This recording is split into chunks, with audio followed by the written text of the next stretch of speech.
Next in our lineup is a film based on the early life of Helen Keller. It's from 1962. Anne Bancroft and Patty Duke in The Miracle Worker.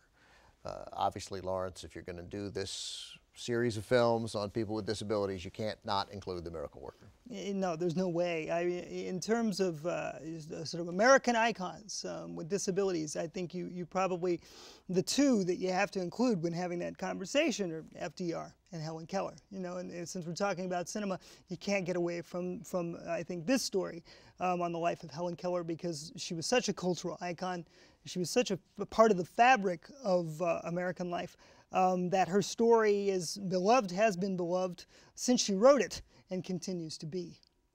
Because of Helen Keller's life, after the limited part most Americans know from what they see in The Miracle Worker, but the whole span of her life, because of her remarkable work helping to start the American Civil Liberties Union, her activism, I feel like Helen Keller really one of the most underrated people of the 20th century. I feel like not enough people know her story, her full, complete story. I think sadly, most Americans, if they know anything at all, they know about what happened at the water pump. You know, Right.